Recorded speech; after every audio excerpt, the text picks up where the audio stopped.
ये स्तोत्र श्री वाल्मीकि रामायण के युद्ध कांड का 105वां सर्ग है। भगवान राम को युद्ध में विजय प्राप्त करने के लिए अगस्त ऋषि ने उनको ये स्तोत्र बताया था। सूर्य के समान तेज पाना चाहते हैं यह युद्ध या मुकदमे में विजय पाने के लिए ये पाठ बहुत ही चमत्कारी है। अपनी कुंडली में सूर्य को मजबूत करने के लिए आदित्य हृदय स्तोत्र का पाठ करना सर्वोत्तम माना गया है। तो आइए भक्तों, भगवान सूर्य को नमस्कार करके उनका ध्यान करके हम पाठ को शुरू करते हैं। ओम आदित्य हृदय स्तोत्रम। उधर श्री रामचंद्र जी युद्ध से थककर चिंता करते हुए रणभूमि में खड़े थे। इतने में रावण भी युद्ध के लिए उनके सामने उपस्थित हो गया। यह देख भगवान अगस्त्य मुनि, जो देवताओं के साथ युद्ध देखने के लिए आए थे, श्री राम के पास जाकर बोले, सबके हृदय में रमण करने वाले महाबाहो राम, यह सनातन गोपनीय स्तोत्र सुनो। वत्स, इसके जप से तुम युद्ध में अपने समस्त शत्रुओं पर विजय पा जाओगे। इस गोपनीय स्तोत्र का नाम है आदित्य हृदय। यह परम पवित्र और संपूर्ण शत्रुओं का नाश करने वाला है।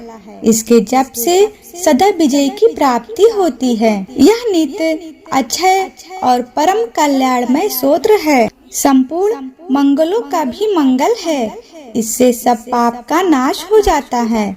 यह चिंता और शोक को मिटाने तथा आयु को बढ़ाने वाला उत्तम साधन है। भगवान सूर्य अपनी अनंत किरणों से सुशोभित हैं। ये नित्य उदय होने वाले देवता असुरों से नमस्कृत विश्वान नाम से प्रसिद्ध प्रभा का विस्तार करने वाले और संसार के स्वामी हैं। तुम इनका समुद्धते नमः, देवासुर नमस्कृताय नमः, विप्स्वते नमः, भास्कराय नमः, भुवनेश्वराय नमः, इन नाम मंत्रों के द्वारा पूजन करो। संपूर्ण देवता इन्हीं के स्वरूप हैं। ये तेज की राशि तथा अपनी किरणों से जगत को सत्ता एवं स्फूर्ति प्रदान करने वाले हैं। ये ही अपनी रश्मियों का प्रसार करके देवता और असुरों सहित संपूर्ण लोकों का पालन करते हैं।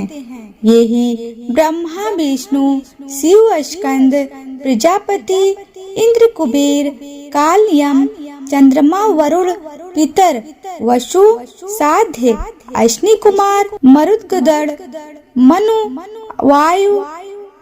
वायु, अग्नि, प्रजा, बाण, ऋतुओं को प्रकट करने वाले तथा प्रभा के पुंज हैं। इन्हीं के नाम आदित्य, सविता, सूर्य, खग, पूषा, प्रकाशमान, सुवर्ण सदृश, भानु, हृदय रेता, दिवाकर, हरितश्व, सहस्त्रची, सप्तसती, मरीचिमान, तिमिरोन्मंथन, शंभु, त्वष्टा, मर्दंडक, अंशुमान, हृदय गर्भ, शिशिर, तपन, रवि, अग्निगर्भ, आदित्य पुत्र, शंख, शिशिरनाशन, व्योमनाथ, तमोभेदी, ऋग, यजुः और साम वेद के पारगामी, अपाम मित्र, आकाश में तीव्र वेग से चलने वाले, आतपी, मंडली, मृत्यु, पिंगल,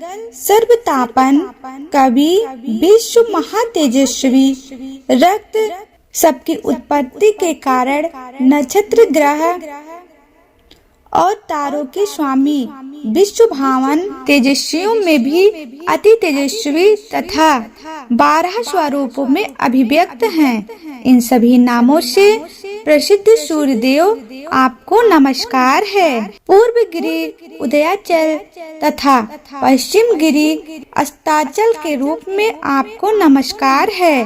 ग्रहों और तारों के स्वामी तथा दिन के अधिपति आपको प्रणाम है। आप जय स्वरूप तथा विजय और कल्याण के दाता हैं।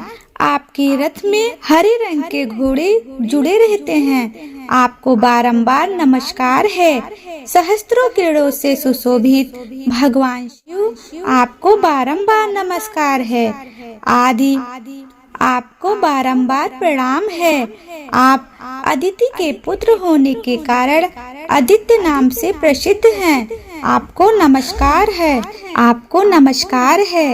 उग्र वीर और सारंग सूर्यदेव को नमस्कार है। कमलों को विकसित करने वाले प्रचंड तेजधारी मर्तंड को प्रणाम है। आप ब्रह्मा शिव और विष्णु के स्वामी हैं। सूर्य आपकी संज्ञा है। यह सूर्यमंडल आपका ही तेज है। आप प्रकाश से परिपूर्ण हैं। सबको स्वाहा कर देने वाला अग्नि आपका ही स्वरूप है। आप रौद्र रूप धारण करने वाले हैं। आपको नमस्कार है। आप अज्ञान और अंधकार के नाशक, जड़ता एवं शीत के निवारक तथा शत्रुओं का नाश करने वाले हैं।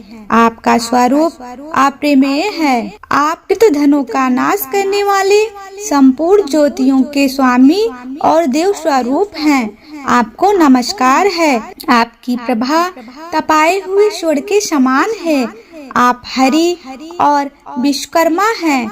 तम के नाशक, प्रकाश स्वरूप और जगत के साक्षी हैं। आपको नमस्कार है। रघुनंदन, ये भगवान सूर्य ही संपूर्ण भूतों का संहार, सृष्टि और पालन करते हैं। ये ही अपनी किरणों से गर्मी पहुँचाते और वर्षा कराते हैं। ये सब भूतों में अंतर्मयी रूप से स्थित होकर उनके सो जाने पर भी जागते रहते हैं।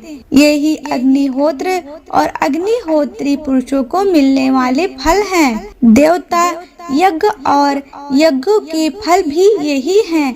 संपूर्ण लोकों में जितनी क्रियाएं होती हैं, उन सब का फल देने में ही पूर्ण समर्थ हैं। राघव, विपत्ति में, कष्ट में, दुर्गम मार्ग में और किसी भय के अवसर पर जो कोई पुरुष इन सूर्यदेव का कीर्तन करता है, उसे दुख नहीं भोगना पड़ता। इसलिए तुम एकाग्रचित होकर इन देवाधिदेव जगदीश्वर की पूजा करो।